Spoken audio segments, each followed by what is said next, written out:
Okay, we want to talk today about homesteading successfully with failure. Those two sound like an oxymoron, but they actually go hand in hand. Success and failure are, first of all, they're relative, and you often don't have one without the other. So we just finished the hardest spring of our homesteading life. Everything that could go wrong went wrong. Predator attacks, predator presence, losses, bad mothers, etc. I stopped counting how many litters of rabbit kits I lost due to bad mothering, which usually they're good moms. Because of the predator presence, they turn back.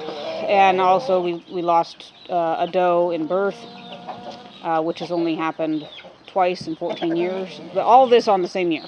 So it's really, really hard. But we're just coming out of it, and we're learning. And learning is great when you're failing. The first thing we want to say is that you're always going to have hard times when you're homesteading. It's just part of homesteading. But you can do so with grace and come out of it better if you will handle it correctly. The first thing I want to say is it's okay to give up on one thing to start another. Our mixed breed chicken flock, for instance, we gave up in favor of rare breed. The selling of chicken eggs wasn't doing it. At $5 a dozen here, where some people that are selling are 7 here, some people are selling for 2, and that doesn't pay for feed. So we got out competed, and also just even on a normal basis, $5 a dozen does not pay for the chickens. It just doesn't. So the rare breed are closer to paying for themselves. We've got the chickens themselves we can sell at higher rate, 3 times the rate of a normal hen. The fertile eggs we can sell at several times the rate of a normal fertile egg. And we're selling for eating still. And of course, the whole point of homesteading is not selling, but it is trying to negate costs and trying to transfer costs to the animals. Another thing we had given up on is large breed pigs. Okay, we had Hampdorf Cross. She was unwilling to get pregnant, and also they were hard to handle. We moved on to minis. If we had not moved on to minis, we wouldn't be in pigs. Minis are easier to handle, better personality, can double for pets, and so the mini pigs worked out for us. So that was okay. That was actually a good failure. We ended up with a catastrophic failure in the middle of feed shortages of the pigs eating 24 pounds a day and not breeding because the female decided she didn't like the male. So that's okay. Giving up on one thing to do another one, that's great. Know when to give up. Give up on crops that don't do well or that you won't eat in favor of those that do well in your area and that you will eat. We spent a lot of time experimenting and planting things that didn't do well and that we wouldn't eat. And finally we figured out, just plant the things you'll use. And if it's your favorite food like spinach and it bolts when you're homesteading, then buy some spinach. Or grow Swiss chard, which is real close, which does great. Pigs hacking on the corn cob in the background. So crop failure can be a good thing, and we've had several hard years of crop failure. Not a complete failure. We've still gotten several hundred pounds of potatoes, etc. And then this year is shaping up to be a little rough, but I'm not surprised. That's just the way this year's going, and just kind of roll with it, guys. One thing is that things go wrong when you're homesteading or farming or whatever. A dairyman I know said, excuse us, a dairyman I know said every time you leave the farm, you come home and there's a dead cow. And that's pretty much it. It's not that every time you leave there's something dead, but something always is going wrong. Things just go wrong. As many things as go right, there's a few things that go wrong. But you have to take the good out of the bad. Because there's always miracles every day if you look for them. There's bad things, there's death, there's mud, there's there's predators, there's hardship, there's cost increases, there's always bad things, but there's always good things. So another thing is I'll talk about trying to resolve things you can't resolve. I had a doe earlier this season who had the worst birthing position you can have. The head was back, and the kid was too large. And because we've done 280 births, I can't seem to accept that birthing position is almost impossible. And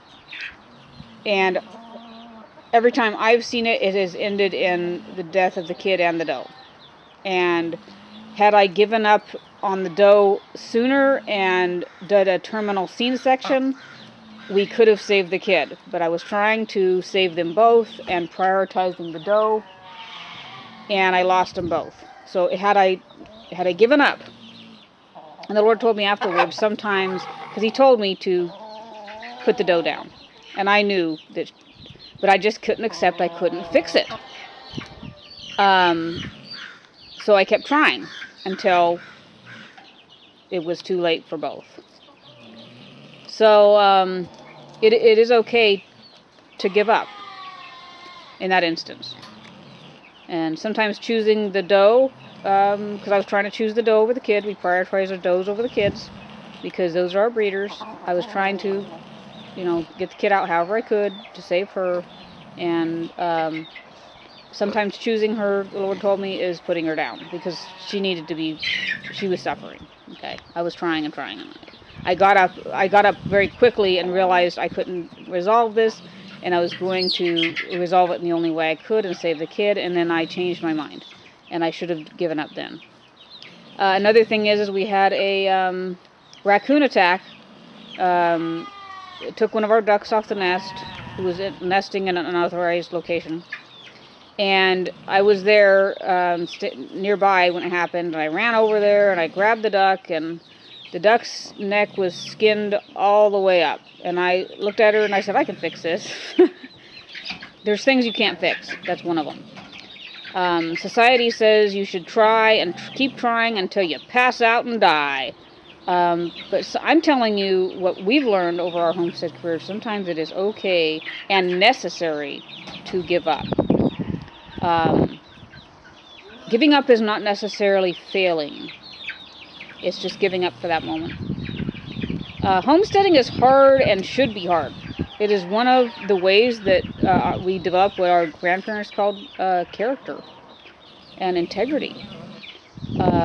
It's only in hardship that we learn who we are and what we will do. It's important when the chips are down to know those things. We don't learn in the easy times, you guys. In the good times, we're not learning.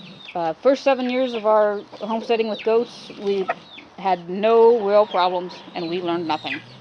And then we started having things go wrong, and we started learning like crazy. You can study all you want, but until it's real to you, until you see it, you're not learning.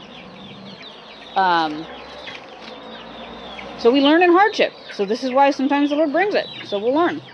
And more than likely, so we'll turn to Him. If you already turned to Him, turn some more. Sometimes homesteading in life can be hard enough to break us. But it's in a good way. We have to be broken before God before He can use us. He can't use us when we're self-willed. Oftentimes, if He'll tell me to do something like putting down that doe, and I don't listen, I afterward very well see why He said what He said. Failure is only failure if you refuse to learn something from it. Put another way, don't waste your sorrow. Take it, learn from it, be changed by it, and be made into something that reflects Christ's likeness. Learn all you can from every hardship, from every tragedy, from every failure. Pretty soon, you're not going to see it as a complete loss. Even if, getting out of these big pigs and the mixed breed flock, it's not a complete loss. A failure is just a step toward success. True success. Okay, true success is not found in money. I think we all know that. Part of that's why we're homesteading. We're learning things that can't be learned outside of this. For us. Everybody has their currency of how they learn. Failure is just a stepping stone across a rough spot. In life's turbulent waters, guys. This is something you want to make a full use of, so you won't be subject to having to cross the same dangerous waters again in the future. This is what we've learned in failure in homesteading. There is success as long as you've learned something, and as long as you're continuing forward. There can be meaningful change, and meaningful change is part of why we do this. It changes us, it grows us, it teaches us more gently than most other things would be. So, you guys, don't shrink from the failure. Just try to learn from it.